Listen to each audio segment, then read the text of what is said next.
2026년 6월에서 7월 사이 50대가 절세할 수 있는 사상 최대 카드가 한 장 더 추가돼요. 또 정부에서 뭐 만든대 싶으시죠? 근데 이거 진짜 중요한데요. 1980년대 후반 국민주 열풍 기억하시잖아요. 포항제철, 한국전력 풀릴 때 늦게 들어간 분들 손해보셨거든요. 이번에도 모르고 지나가면 똑같은 일이 벌어져요. 1,800만 원 소득공제, 노령연금 평균 기준 7개월치가 통째로 세금에서 빠지는 셈이에요. 50대 자산구간별로 어떻게 챙겨야 하는지 이것만 따라하면 돼요. 자, 그럼 이게 도대체 뭔지부터 짚고 갈게요. 이름부터 생소하시죠? 국민성장펀드, 또 정부에서 뭐 만든대 싶고 이런 거 진짜 괜찮은 거 맞나 싶으실 거예요. 저도 처음 들었을 때 똑같았거든요. 근데 들여다보니까 이번엔 좀 달라요. 쉽게 말하면 이거예요. 정부가 5년 동안 3조 원을 모아서 AI, 반도체, 2차전지, 바이오 같은 미래산업에 투자하는 펀드예요. 그중 1조 원 정도가 우리 같은 일반 국민 몫이에요. 매년 6천억 원씩 모집할 계획이고 첫 출시는 2026년 5월 말에서 6월 사이로 예정돼 있어요. 운용사도 이미 정해졌어요. 미래에셋, 삼성, KB 9개 운용사가 지원했는데 그중 3곳이 뽑혔거든요. 이름만 들어도 다 아시는 곳들이잖아요. 그러니까 어디서 나온 듣도 보도 못한 상품이 아니라 큰 운용사 3곳이 정부 감독 아래에서 굴리는 펀드라고 보시면 돼요. 그럼 가장 먼저 궁금하실 거예요. 나도 가입할 수 있나? 결론부터 말씀드릴게요. 만 19세 이상이면 누구나 가입 가능해요. 연령 상한이 없어요. 50대도 60대도 다 됩니다. 소득 제한도 없어요. 직장인이든 자영업자든 은퇴 앞두신 분이든 가입 자격 자체에 막히는 일은 없거든요. 이게 의외로 중요한 포인트예요. 보통 정부 절세 상품이라고 하면 청년형이거나 소득 기준이 있어서 50대는 제외되는 경우가 많잖아요. 근데 이번엔 우리도 들어갈 수 있어요. 투자 한도도 시원시원해요. 개인당 최대 2억 원까지 넣을 수 있어요. 단 세금 깎아주는 혜택은 7천만 원까지만 적용돼요. 그러니까 절세 효과만 노리시는 분이라면 7천만 원이 사실상 상한선이라고 보시면 되겠죠. 이제 진짜 핵심이에요. 이 펀드가 우리 돈을 어디에 쓰는지. 모인 돈의 60% 이상은 12개 첨단 전략 산업에 의무적으로 투자해야 해요.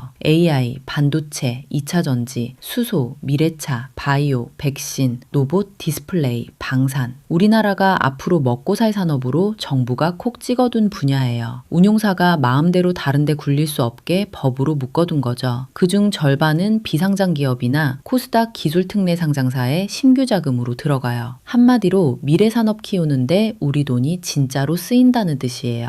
여기까지 들으시면 이런 생각 드실 거예요. 그래도 펀드는 펀드인데 손해나면 어떡해요? 저도 50대 시청자분들이 가장 걱정하시는 게 이 부분이라고 봐요. 한 푼 한 푼이 노후 자금이잖아요. 그래서 이번 펀드에 정부가 안전장치를 하나 끼워놨어요. 정부 재정으로 후순위 출자라는 걸 했거든요. 원금 보장이라는 말이 좀 헷갈리시죠? 쉽게 말하면 이거예요. 정부가 자기 돈을 펀드에 같이 넣어두고 손실이 나면 정부 돈부터 먼저 깎이게 해뒀어요. 자펀드 자산의 최대 20%까지 손실을 정부가 우선 흡수해줘요. 그러니까 펀드가 5% 손해나면 우리는 한 푼도 안 깎여요. 10%, 15%, 20%까지도 정부 몫에서 먼저 빠져요. 20%를 넘어서야 비로소 우리 원금이 닿는 구조거든요. 운용사도 자기 결성 금액의 1%를 후순위로 같이 넣어요. 자기들도 책임을 같이 지겠다는 뜻이에요. 그래서 시장에서 이걸 사실상 원금 보장 효과 있는 펀드라고 부르는 거예요. 완전한 보장은 아니에요. 20% 넘게 손실 나면 그때부터는 우리도 영향을 받으니까요. 근데 첨단 산업에 분산해서 5년 길게 묶어두는 펀드가 20% 넘게 깎이려면 솔직히 시장 전체가 무너지는 수준이어야 해요. 그 정도 위험까지 정부가 1차 방어선을 깔아준 셈이에요. 여기까지가 이 상품의 뼈대예요. 50대가 가입할 수 있고 미래산업에 분산되고 정부가 손실 1차 방어선까지 깔아놨다. 근데 진짜 끝판왕인 이유는 따로 있어요. 세제 혜택이에요. 자, 그럼 이 끝판왕 절세 혜택이 정확히 얼마나 깎아주는지 따져볼게요. 결론부터 말씀드리면 최대 1,800만 원까지 소득공제가 돼요. 시니어 국민연금 7개월치가 통째로 빠지는 셈이에요. 쉽게 말하면 이거예요. 소득공제라는 건 세금 매기는 기준금액에서 깎아주는 거잖아요. 100만 원 벌었어도 40만 원 공제받으면 60만 원에 대해서만 세금을 매겨요. 국민성장펀드는 이걸 3단계로 나눠서 깎아줘요. 3천만 원까지는 40% 공제예요. 3천만 원 다 채우면 1,200만 원이 통째로 빠져요. 그 다음 3천만 원에서 5천만 원 구간은 20% 공제. 여기서 추가로 400만 원이 빠져요. 마지막 5천만 원에서 7천만 원 구간은 10% 공제. 추가로 200만 원. 이걸 다 더하면 1200 더하기 400 더하기 200 합쳐서 1800만 원이에요. 7천만 원 풀로 채웠을 때 받을 수 있는 최대 한도예요. 여기서 진짜 와닿게 시뮬레이션 한번 돌려볼게요. 50대 직장인 평균이 연봉 6천만 원 정도잖아요. 이 구간이 종합소득세율 24% 구간이에요. 무슨 말이냐면 공제받은 금액의 24%만큼 세금이 환급된다는 뜻이에요. 3천만 원 넣으면 1,200만 원 공제, 거기에 24% 곱하면 절세액이 약 288만 원. 5천만 원 넣으면 1,600만 원 공제, 절세액이 약 384만 원. 7천만 원 풀로 넣으면 1,800만 원 공제, 절세액이 약 432만 원이에요. 432만 원이면 시니어 국민연금 7개월치가 통장에 그대로 꽂히는 거예요.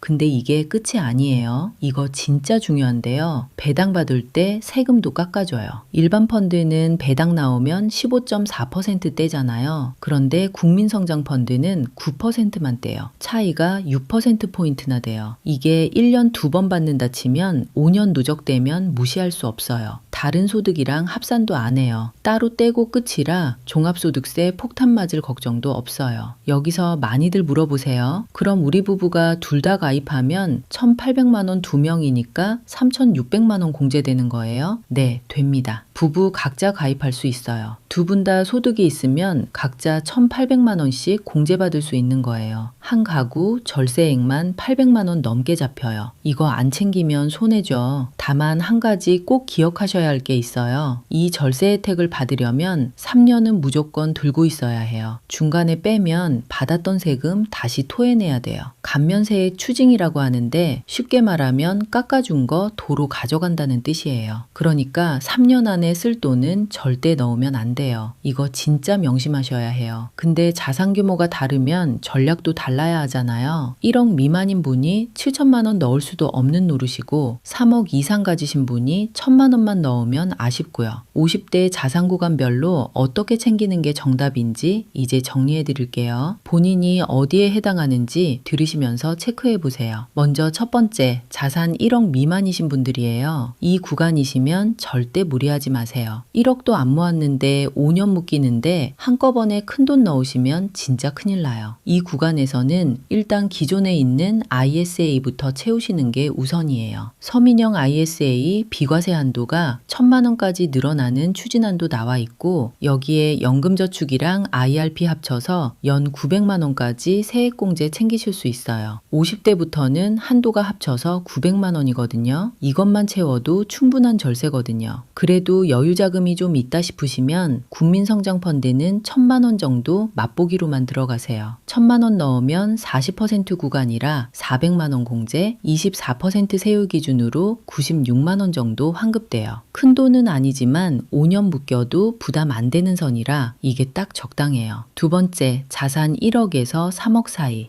이 구간이 진짜 황금 구간이에요. 쉽게 말하면 이거예요. 절세 효과는 가장 크게 누리면서 5년 낙업도 부담스럽지 않은 딱 그 자리예요. 이 구간이시면 ISA랑 IRP는 풀로 채우시고 국민성장펀드는 3천만 원 진입하세요. 왜 3천만 원이냐? 3천만 원까지가 40% 공제 구간이거든요. 3천만 원 넣으면 1,200만 원 공제, 연봉 6천만 원, 50대 직장인 기준으로 절세액이 288만 원이에요. 그 위로 더 넣으면 공제율이 20%, 10%로 뚝뚝 떨어지니까 가성비는 3천만 원이 가장 좋아요. 5년 묶이는 거 감수할 만한 가치가 있어요. 세 번째, 자산 3억 이상이신 분들. 여긴 답이 정해져 있어요. 7천만 원 풀진입이에요. 1,800만 원 소득공제 최대로 받으시는 거예요. 절세액이 432만 원. 시니어 국민연금 7개월치가 통째로 환급되는 셈이에요. 자산 3억 이상이시면 이 정도 락업은 방법은 자산 구성에서 일부일 뿐이라 부담도 크지 않아요. 부부가 둘 다 가입하시면 1,800만 원이 2명, 합쳐서 3,600만 원 공제까지 가능해요. 이런 절세 카드는 진짜 흔치 않으니까 꼭 챙기세요. 근데 세 구간 다 공통으로 조심하셔야 할 게 있어요. 첫째, 5년 낙업의 환매 금지형이에요. 만기 전에 못 빼는 펀드라는 뜻이거든요. 그래서 3년 안에 쓸 돈은 절대 넣으시면 안 돼요. 자녀 결혼자금, 병원비, 전세 만기자금 이런 건 빼두세요. 둘째, 직전 3년 안에 금융소득 종합과세 대상이셨던 분들은 세제 특례에서 빠져요. 이자랑 배당 합쳐서 연 2천만 원 넘으셨던 분들은 본인 해당되시는지 한번 확인해 보세요. 셋째, 서민형 ISA 기준이신 분들, 연소득 5천만 원 이하은 우선 배정 20% 혜택이 있어요. 이 구간이시면 출시 첫날 노리시는 게 유리해요. 자, 정리해드리면 자산 1억 미만은 ISA, IRP 먼저 채우고 성장펀드는 1,000만 원 맛보기, 1억에서 3억은 3천만 원으로 황금 구간 노리기, 3억 이상은 7천만 원 풀진입, 본인 자리 찾으셨죠. 마지막으로 가입 전에 진짜 꼭 알고 가셔야 하는 함정 2가지하고 체크리스트 정리해 드릴게요. 이거 모르고 들어가시면 절세보다 마음고생이 더 커요. 함정 첫 번째, 2021년 뉴딜 펀드 기억하시잖아요. 그때도 정부가 만든 정책펀드라고 7일 만에 완판됐거든요. 근데 만기 청산해 보니까 평균 수익률이 IRR 2.14%, 자펀드만 따로 보면 0.75%였어요. 쉽게 말하면 이거예요. 5년 묶어놓고 은행 적금만도 못한 결과가 나온 거예요. 정책펀드는 정권 바뀌면 후속 자금이 끊기고 운용 모멘텀이 식어버리는 리스크가 있어요. 그래서 다 들어가시면 안 돼요. 자산의 일부, 절세 한도만 딱 채우는 용도로 쓰셔야 해요. 함정 두 번째, 5년 낙업이에요. 환매가 절대 안 돼요. 퇴직, 폐업, 질병 같은 진짜 어쩔 수 없는 사유 아니면 한 푼도 못 빼요. 3년 의무 보유 못 채우시면 받았던 절세액도 다시 토해내야 해요. 손주 결혼자금, 병원비 들어갈 돈 이런 건 절대 넣으시면 안 돼요. ES 리스트 4가지로 정리해 드릴게요. 첫째, 직전 3년 동안 이자랑 배당 합쳐서 연 2천만 원 넘은 적 있는지 확인하세요. 금융소득 종합과세 대상자면 세제특례에서 빠져요. 둘째, 5년 동안